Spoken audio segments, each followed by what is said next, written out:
Ninjago is in a unique position, in my opinion, in that it's one of the few animated series that has lasted for quite a while. We live in an era where, for some reason, a lot of shows, especially animated ones, just cannot seem to last that long anymore. It's pretty interesting because when I was a kid, shows used to last a pretty substantial amount of time. Like a show ending didn't happen all that much, or at least it was meant to end. Ben 10, Teen Titans, regular show, etc. shows that either lasted a while or are still going on in some kind of capacity to this very day. Now it kind of feels like every show gets either canceled or goes on for way longer than it was supposed to, ruining the legacy of a show's run. But I feel like Ninjago is one of the only shows that hasn't gotten like that. Though some people will argue it has, which is okay as long as you're not a jerk about it, I suppose. And one of the most unique things about it is, more or less, it still feels like the same show it always has. LEGO seems pretty content with just trying to hold on to the people who grew up with Ninjago since 2011, or the reboot in 2014 at the very least. Even something as different as the 11-minute era still felt like it was trying its best to appeal to core Ninjago fans, though it's just a bit, we'll say confused. But Dragon's Rising proves that no matter what, Ninjago is successful when it's doing its best to appeal to people who grew up with the show. And its success shows that's the direction Ninjago needs to go. But the thing is, you can't just do exactly what is expected of you if you're trying to appeal to longtime fans. If you're not growing the series along with the viewer will eventually start growing out of the show if they feel it doesn't appeal to their mature tastes. And while Ninjago is still trying its best to appeal to kids, we're seeing examples of them doing just that, trying to keep the drama high and keep people invested. But I think Ninjago's recent venture is the best example of appealing to older fans. Ninjago Legends Monstrosity. And today, I kind of want to talk about why that is, reviewing Ninjago Legends Monstrosity on its own, but also discuss what about it makes it so appealing to older fans and even why the LEGO sets appeal to them as well, as I may have wound up buying them, both of them. Yeah, I sure did. But before we talk about that, my horrible money spending decisions, let's discuss the short. Ninjago Legends Monstrosity is a project building off a previous Ninjago short, Ninjago Legends Reimagined Golden Legend. Bit of a mouthful, but it was a cool short. I personally like Gold Rush a bit more, but hey, we don't play favorites. But while that short did feel pretty serious in its tone, it was indeed a non-canonical short. This guy is just a regular samurai. He's not even a ninja. This guy's a fraud! In any case, while the short was still cool, it would be pretty neat to get a short like this from the main series as a canonical side story or something like that. And that's exactly what we got. We caught a few glimpses of the short through a Pluto TV commercial about it, and it looked pretty solid and looked exactly what Ninjago fans wanted from Golden Legend. Then LEGO would come out with a trailer, and it even got a ton of buzz from outside the Ninjago community as well. The serious tone, and especially the animation, caught people's attention, as the animation looked even better than Golden Legend, and the plot of this short seemed intriguing to many folks, as the short takes place before Kai meets Lloyd in episode 1 of Dragon's Rising, leaving Kai in the merged lands alone, in a land of monsters. Ooh. This collection consisted of 3 5-minute shorts, each following the plot line. The first short sees Kai wandering around trying to survive in this land of monsters, with the most terrified we have ever seen him up until this point. Nevertheless, he must endure and reunite with the ninja. Along his travels, he finds a giant monster and a mother dragon trying to destroy its egg. Kai, reluctantly wishing he could mind his own business, gets involved and finds out that the dragon attacked the giant monster because it devoured her future and wants to do the same to it, with Kai making her realize that she's just as much of a monster, which makes her pull herself away. Love the way they portray this, as of course they don't want to show a child dragon getting eaten, but the smoke showing it through flashbacks moving kinda fast honestly makes it even scarier than a flashback could have been. It's more like seeing a picture of something gruesome and imagining it playing in your head, or for a lot of people, not wanting to imagine it in their head, which I think makes it work. The dragon, called Daidan, I hope that's how you pronounce it, ends the short with saying that Kai made her weak and that to survive in this land of monsters, you have to become a monster yourself, with Kai hoping she's wrong. The second short sees Kai in a cave with a giant worm-like creature all around the cave. Then he finds a mech that was under the command of another fire wielder. Not sure how that detail works, cause I think only descendants of Kai can have the firepower, but But the fire wielder was killed by the monster, and thus the mech has nothing to fight for, with Kai showing him that anything broken can be reforged. This is also a great short because it puts Kai's character front and center, turning an attribute about him being a blacksmith, into a plotline. It makes this feel like a Kai-centered short because this wouldn't work for any other character except for Kai. Then it's shown that the fire mech's master became the monster, which actually, if you take a look at it from afar, you can see that along the body there are multiple hats along it, showing that's why it got so big. Such a cool monster design that tells a small story, adding to its creepiness. Once the mech burns the monster, the mech becomes reforged. The third and final short follows the mech alongside Kai, as it still needs a purpose without a master. With Kai's mental state growing weary, suddenly he sees a figure that looks to be Master Wu leading him to a river where he sees the ninja through what looks to be a portal. And even though something comes out of the ground and chains the fire mech, Kai straight up ignores it and continues to sink further into the water, along with Daidan, who sees her baby alive. The fire mech sacrifices itself to destroy the monster, and Daidan throws Kai to finish it off, with this really epic shot.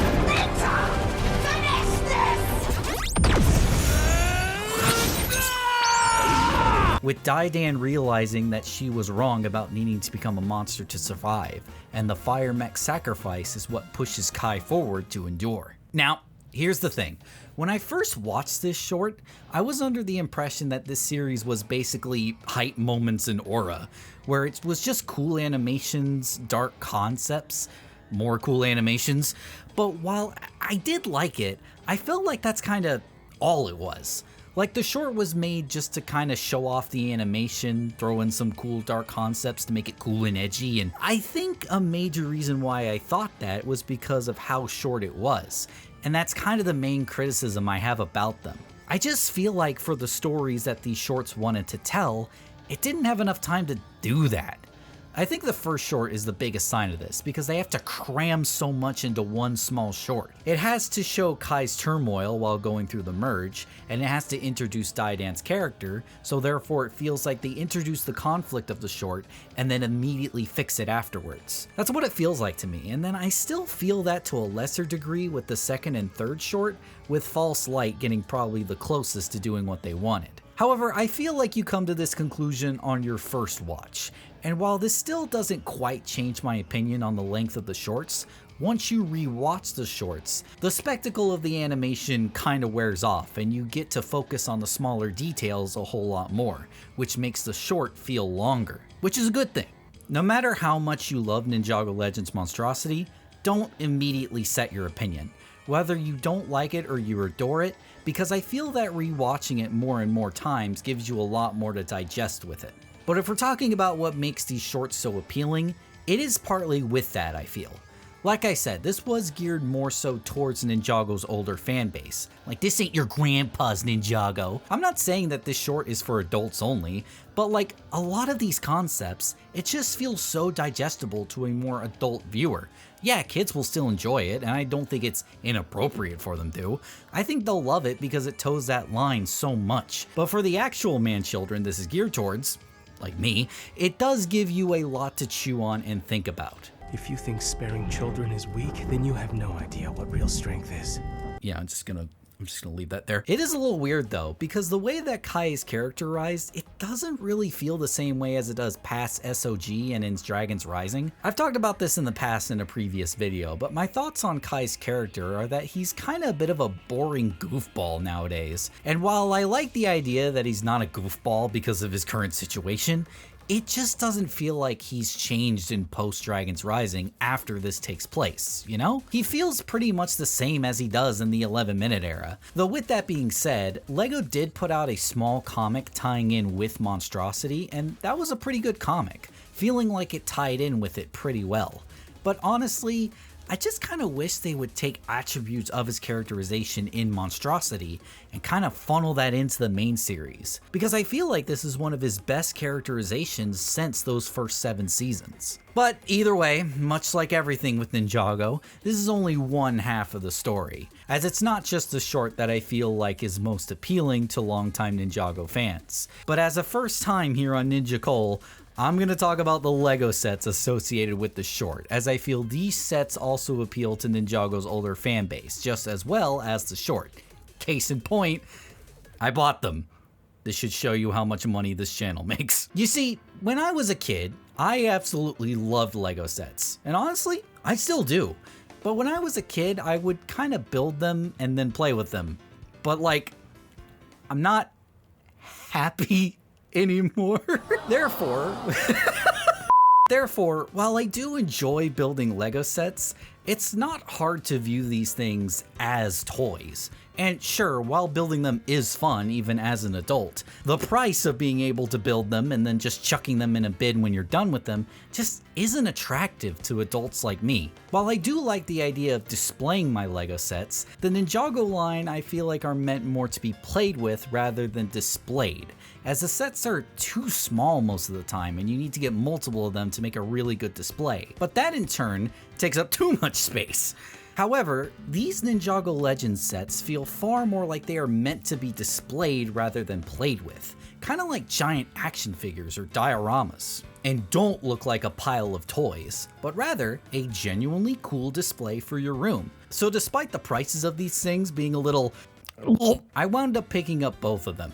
I was originally going to go with just the Fire Mech and then decided on getting the Guardian Dragon set later, but I may or may not have used this video as an excuse to talk myself into buying both. First of all, I did not expect these boxes to be so huge. Like, look at the Fire Mech set compared to the size of the Guardian Dragon set. It looks so small by comparison. Now listen here, you don't talk to me or my son ever again. Now, I have received some comments talking about the illustrative artwork being bad, as it's not showing you what you're getting. But I don't know, I like it. Not only because on the back of the box they show you the sets like normal, but like I said, it does just sell the more mature nature it's going for. It's just a very cool change of pace. It just feels more cool owning this, and this is just for a special occasion. And not to mention, it says right on the front, not trying to hide it. I think it's okay for this one-time thing. I was also surprised to find that these sets do not come with instruction manuals. Nah, these come with instruction books, like actual hardcover books that come in a special package, which is kind of crazy. It's definitely better than having to force the paper instructions open, something that I remembered very well while building the Celebration Ferris wheel set I got with these sets, as LEGO's way of thanking me for spending so much money. And they also come with posters. I'm not the biggest fan of the Fire Mechs. It looks well illustrated and all, but the Guardian Dragon just looks polished. Meanwhile, the Fire Mech looks a little more exciting, which is good, but I prefer a more sleeker poster that draws your attention in, rather than an action-like poster that you have to kind of just stare at to get more out of. I'm not saying the Guardian Dragon one is better as a whole, I'm just saying it appeals more to my taste, but I totally see how the Fire Mech could appeal to more people. Either way, onto the sets, and I didn't record any footage of me building these sets because I just didn't want to have to worry about that, but I took some pictures of the progress of the Guardian Dragon since it arrived first, and why does this thing look like an alien? And the Fire Mech, I just really wanted to get it done, meaning I didn't take any pictures. I'm sorry, I'm such a terrible YouTuber. Building these sets was honestly super satisfying. I forgot how nice it was hearing that satisfying clack sound when you press in a brick in the right way. Though I must admit, I am very rusty on building Legos. Not only did I mess up the instructions by accidentally skipping a few steps or building a couple things backwards or sideways, causing me to rip some of my fingernails trying to pry these bricks open. Don't take those brick separators for granted, guys. Don't try to be a tough guy and rip those bricks open. The damage done to your fingers is not worth the false pride. But my fingers are not used to pushing down a whole bunch of bricks, so they kind of just get tired frequently. Of course, this is all on me. I'm not saying building Legos is hard, I'm saying my fingers are a bitch. But building these sets was a cool experience. Building the sets and not really realizing what you're building, but then getting close to done and having that aha moment when you piece together what it is quite literally, was a really pleasurable experience. But despite the price of the Fire Mech being cheaper than the Guardian Dragon, I really thought I was gonna like the Fire Mech more. While I still think it's really cool, I have a lot more problems with it. The articulation is like non-existent, as the center of it is always in a hunched over state and has 2 bricks keeping it from going back anymore for seemingly no reason. And getting the posing right when putting it on its little base is really hard, as it doesn't help you pose it. It just shows you the reference and it's just like, okay, pose it. And I'm just like, what? You can't even get a good look at its left leg. I also just cannot get the cape on right. Like, no matter what I tried, I cannot get it as good as the picture wants me to, and that upsets me. Also, I did not expect the monster thing that toyed with Kai and Daidan's mind to be pink. That's not really a negative, I just didn't know. But the Guardian Dragon, I have much less critical thoughts about, which I guess I hope so, because it was $150. But hey, it looks sick. Weird that Master Wu is here because, you know, he's not in the short. I mean, technically, I guess he is, but like, you know what I mean. I know they just wanted to put in a recognizable character for the sake of value and marketing, but it's just a little odd. Like I said though, Guardian Dragon looks great, though this one is much more meant to be a statue, as there's barely any articulation and you can't even take her off the base. I mean, I guess that's fine given who it's targeted to. It's just sort of weird that you can't do that at all, as that little bit could have added more value to the set. I mean, it doesn't bother me because I'm gonna leave it on the base since I'm the target audience for this thing, but I still just think the option should be there. I like the base though, and I really like the detail of wrapping the tail around the tree. That makes for a really cool pose and gets the tail in shot. Overall, these are both great sets, and I can see why they are so appealing. I've heard stories about people just like me who don't really buy the LEGO sets anymore, but bought either one or both of these, which is incredibly cool to see. To see Ninjago appealing to its older fan base. It just makes me feel spoken to and shows I'm not the only sad autistic person in this fandom who should have outgrown the show years ago. And joke's on you if you think I should have, cause I'm making bank off my lack of growing up. I hope to see further developments in this niche of the Ninjago fandom. I always see Ninjago being catered to mostly kids, but I hope to see more effort from LEGO to appeal to people itching for more mature Ninjago products. Whether that's just cooler, more mature sets like these, or hopefully further productions like Ninjago Legends Monstrosity. Maybe we could have a whole Ninjago side series geared more towards adults. That'd be awesome. And hey, it would come around to appealing to the kids because if more adults enjoy the Ninjago brand, the kids will feel better about enjoying it regardless. But anyway, I think that about does it for me. What do you think about the Ninjago Legends brand? Both the shorts and the LEGO sets. Do you have the LEGO sets and like them? Do they appeal to you even if you haven't bought a set in a while? And what do you hope to see from the Ninjago Legends line in the future? Let me know down in the comments below. Thank you guys, and I'll see you next time.